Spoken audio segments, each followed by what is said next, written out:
Okay, this is a rotational acceleration equation that I did in class. I think of the four sections, one I completed, one I didn't make it to, and one I partially did. So if you've gone through the problem and you don't need to, you can fast forward to the next one. But if you didn't see all of it, I'm going to go through this a little slower because we were getting towards the end of time. Anyway, so here we have an amusement ride where you spin around, and due to the forces, or I say the inertia of you as you spin around, you're subject to swinging out at an angle. So what we're told is that the radius from to the place where the cable connects down to the chair where the person's sitting is 20 feet. So really what we want to know for this is, because it's a rotational problem, we want to know the entire row. So what is the distance from here all the way to there? Well, we can see that that's just, if this is 15 feet and that's 20, then we can calculate it rather easily, and we get 31.49 feet. So now we have row, all right?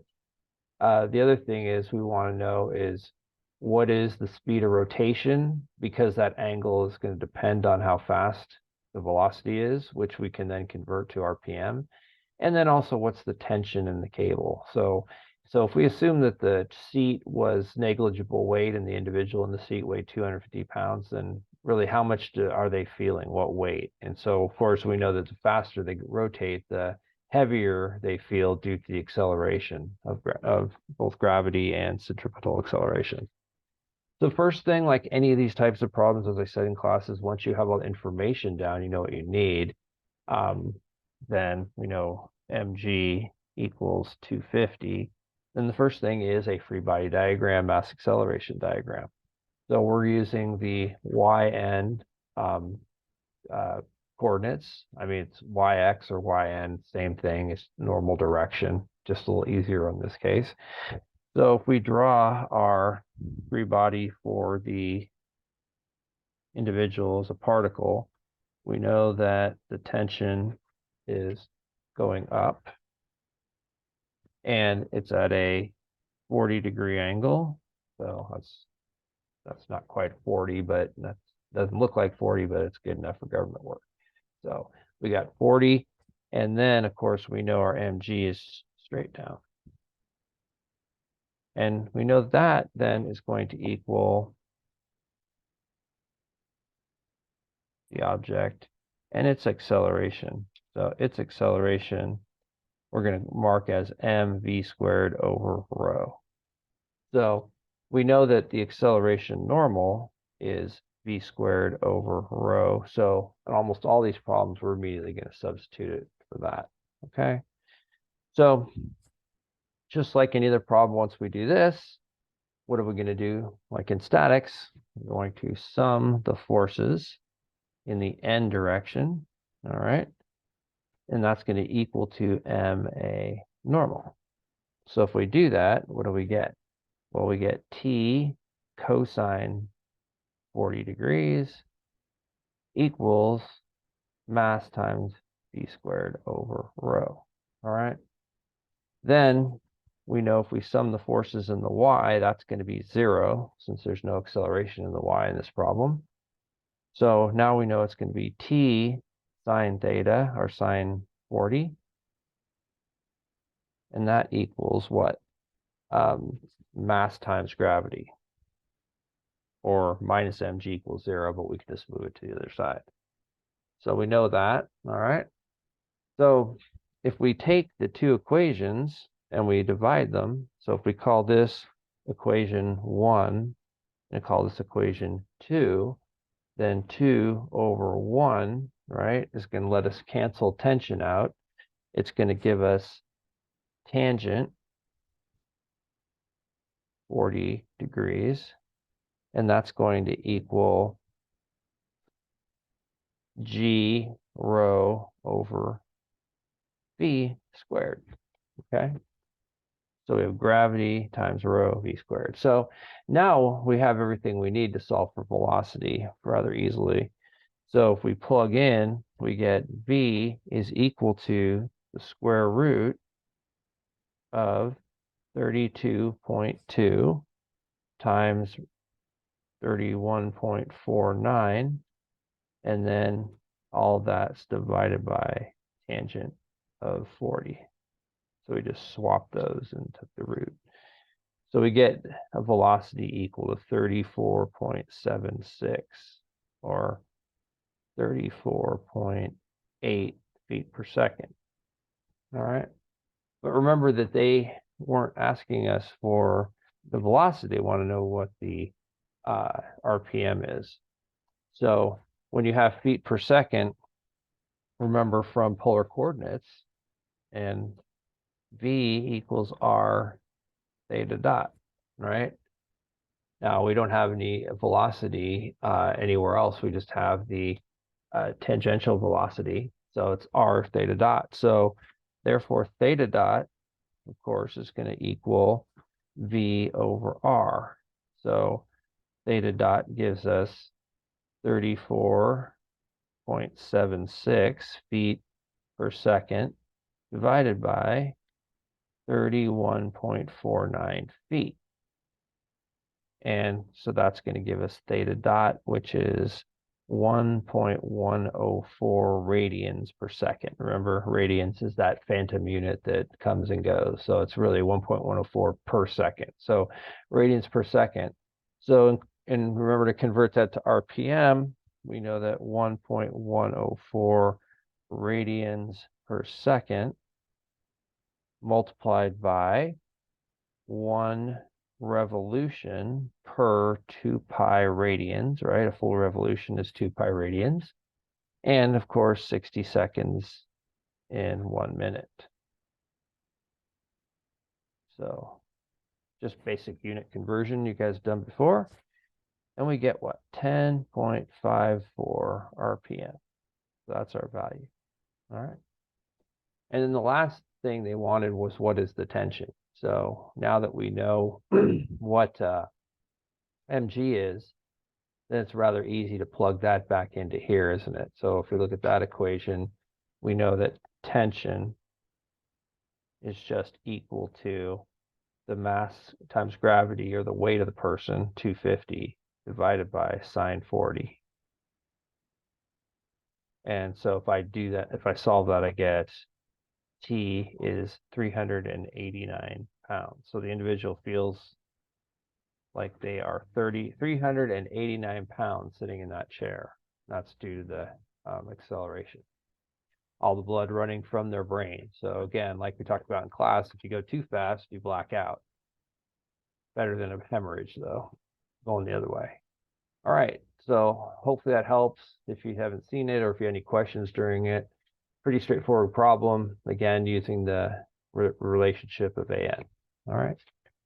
So let's go on to another problem. I'm just going to put all these on one video, and you can fast forward as you see fit if there's ones that you already understand. But I think the collection of these will be very beneficial for chapter 12. So let's go on to the next one.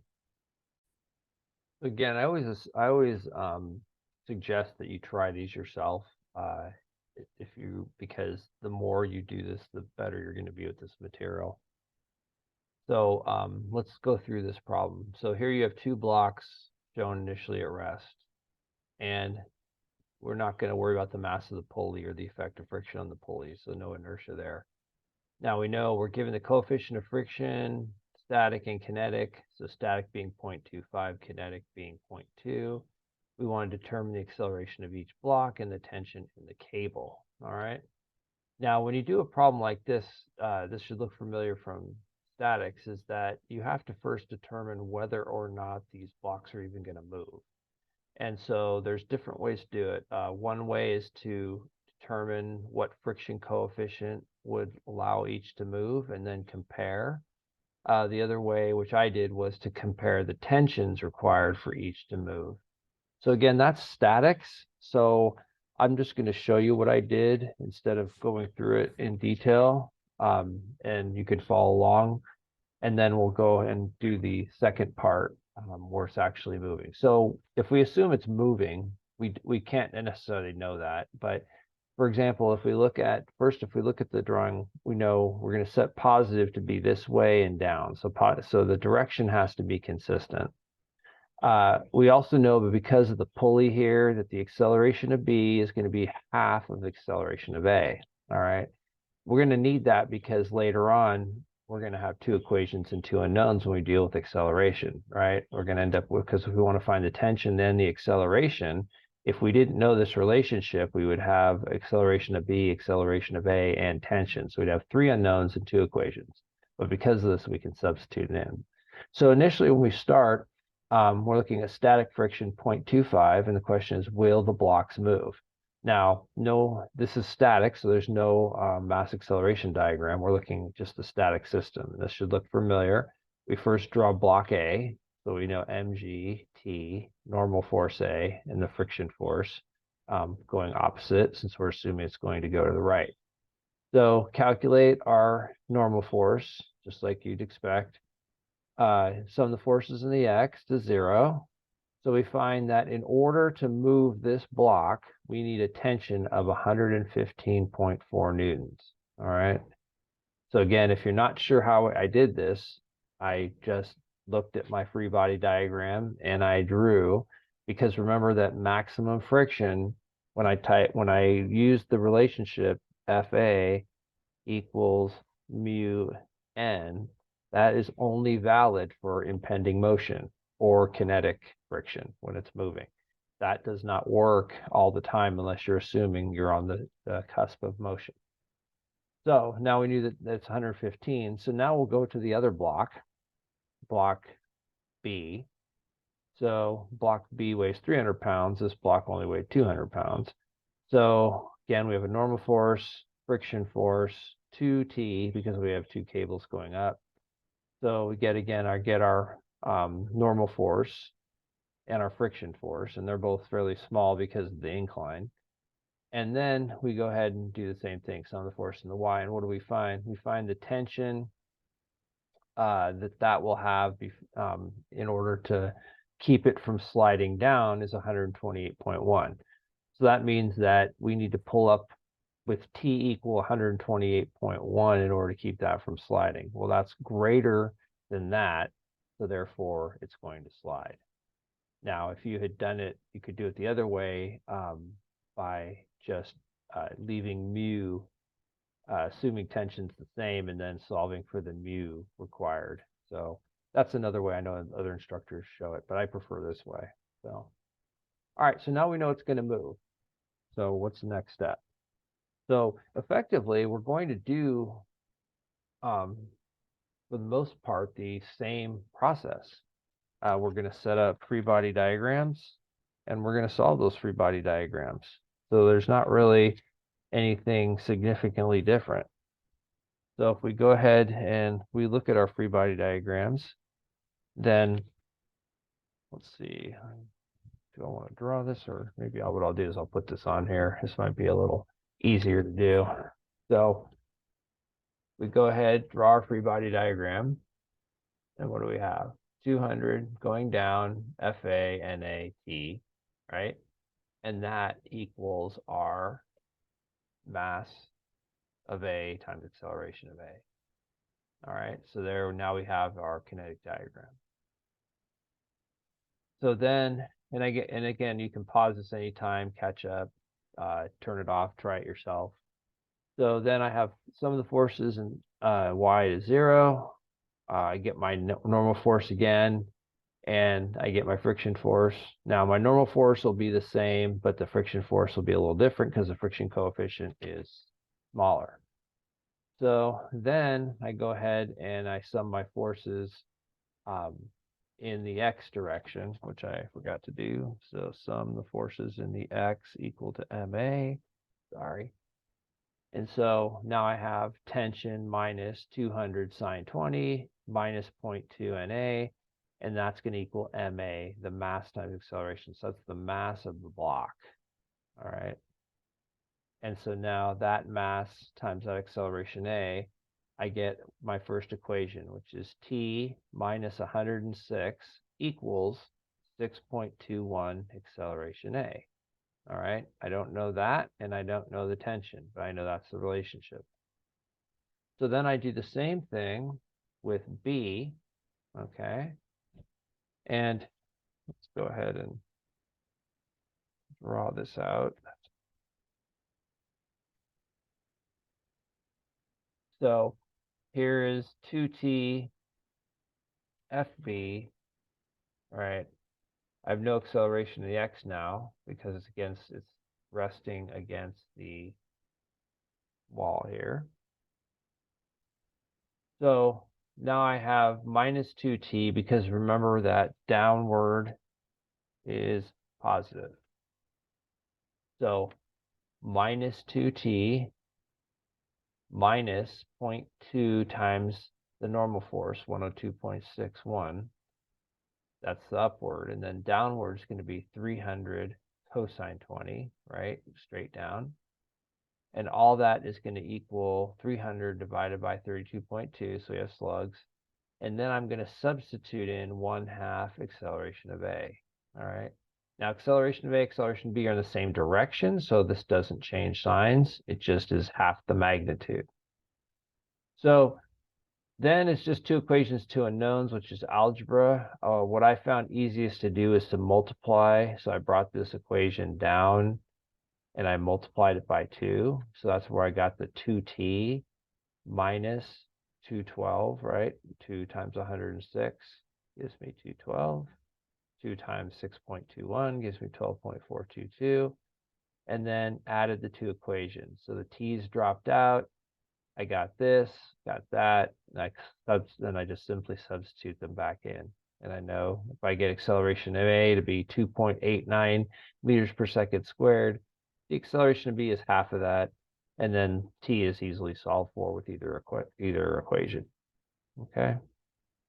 So again, that one I showed you versus drawn out. It's actually quite tedious to draw it out. But mainly, I think the point of putting these videos up is that they're not meant to just sit and watch and copy. They're really meant for you as kind of helpers, so that if you work through the problem and you get stuck, you can go look at it. If you just watch these without really making the effort initially, then it's not going to stick when you do more complicated problems. And I know I understand what it's like to be a student, but it's really important that you do this if you want to be successful. Okay, let's move on. I have a couple more I want to do and then get these posted before the strike starts. All right, so here's another problem. This one is pretty straightforward. You just have to recognize something initially, and I'll try to hint to it before I reveal it. So here we have a disk. It's parabolic in shape. Its equation is y equals r squared over 6. And we're given that the ball in the dish is it's 3 feet from the center. And there's no friction. All we know is that as the dish rotates, the ball is going to climb farther and farther up. So in theory, if we go fast enough, it'll fall out. If we go, seriously, if we're not spinning at all, it's going to sit right at the bottom. So we want to know the velocity v of the sphere. And what we mean by velocity is we're talking about how fast is it going in a circle, right? And so, and then we also want to know is what is the normal force? So how much force is this 2-pound ball pushing against the walls of the parabolic dish? Okay. So again, what's the first thing we do? Free body diagram. So for this, I'm just going to draw the ball. So here's my ball. And of course, I know that weight straight down. And I know that I'm going to draw my normal force like this. And of course, I need some angle here, okay? Because that's going to determine how much of the weight is equal to the normal force, right? So I have to have that. Now, don't have it yet, but I know then that the ball is going to once again have its acceleration toward the center. So we have ma normal. So we're going to use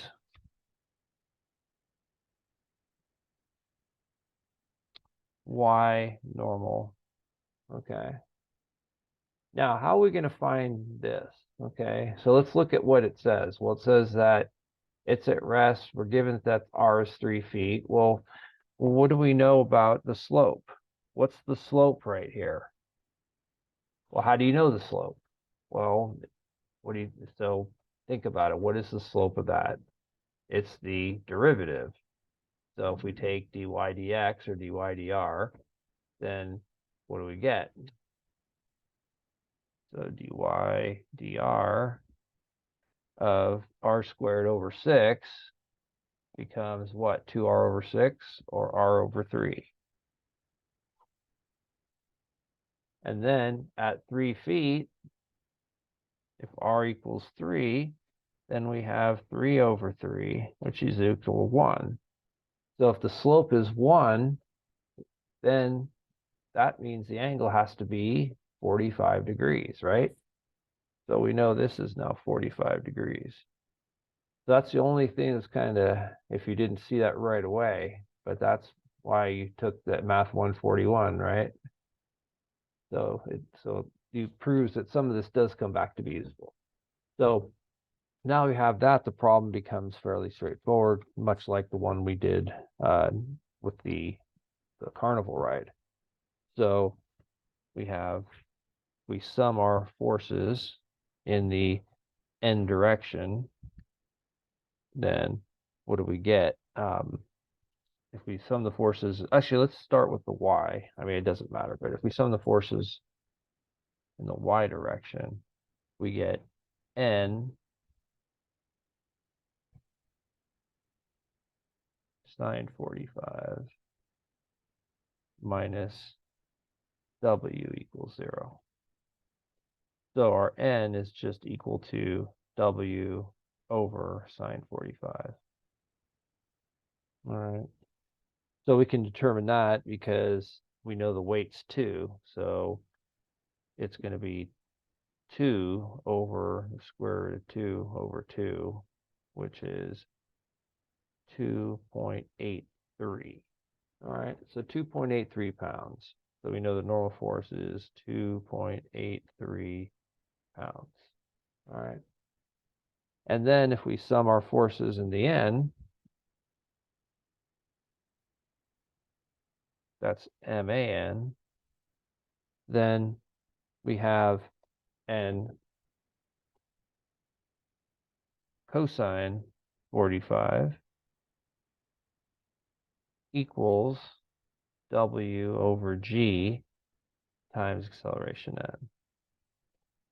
And so now if we go back, and because we have this relationship here, right? If we go back and substitute that in, then what do we have? We have n W cosine 45 degrees over sine 45 degrees. And so that cancels because we know they're the same, right? That's going to be square root of 2 over 2, square root of 2 over 2. So basically, and then the weights are going to cancel. And so if we say AN equals V squared over rho, then, and if we were to solve for that, we get V is just equal to G times R times 1. All right. Or V equals GR. So of course, the fact that the angle, now the angle can be, can also be, if we think about this, we can draw it from that perspective too. And so if it were, and I drew it there, I did it up here also, but I guess what my point is that if it hadn't been 45 degrees, then it would have been, since I knew it was the same, I wasn't as careful, but if it had been slightly different, then it would have been more appropriate to put the angle up here, in which case you would have got this would have been flipped and you would have got sine over cosine, which would have been tangent. But it doesn't matter in this case because of that. So, but in the future, it's probably good to make sure you set it up correctly.